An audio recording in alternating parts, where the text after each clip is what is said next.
Keletas neįtikėtinų, bet tikrų istorinių atradimų iš bundančio Žemosios Panemunės dvaro.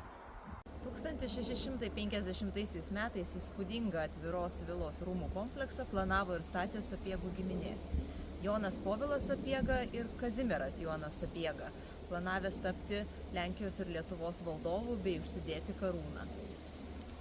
Šio dvaro istorija pasakoja visos Lietuvos valstybės raidos istoriją, nuo LDK iki abiejų tautų respublikos ir vėliau nepriklausomos tarpukario bei šių dienų Lietuvos.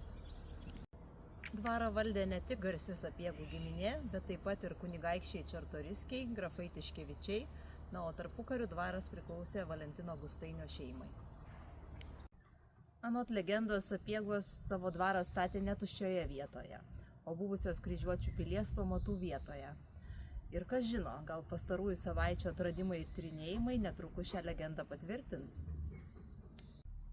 Neįtikėtina, bet per visą sovietinės okupacijos laikotarpį Žemosios Panemunės dvare išliko Gediminaičių stulpai, statyti 1933 metais dar Gustainių šeimos. Iki šių dienų išlikęs didžiulis dvaro sodas, sodintas apie 1900 metus. Čia tebeauga 650 šimtamečių obelų. Dvaras įsikūręs įspūdingoje vietoje, tarp dviejų piliakalnių ant aukšto Nemuno šlaito. Dvaro centrinę valdą kažkada sudarė 2000 hektarų, pačius rūmus kasdien aptarnavo 60 tarnų, o didžiuliame U komplekse kasdieną gyveno ir dirbo apie 300 žmonių.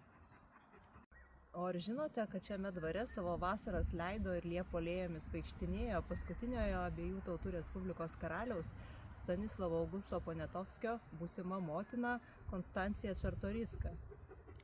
Rugpjūčio 10 dieną kviečiame atvykti ir patirti šio istorinio dvaro aurą, pasiklausyti nuostabaus Pažaislio muzikos festivalio koncerto ir pasimėgauti dideliais bei mažais gyvenimo džiaugsmais vieno prancūzo sandėliuko ir La Petite Patisserie organizuojamame prancūziškame piknike.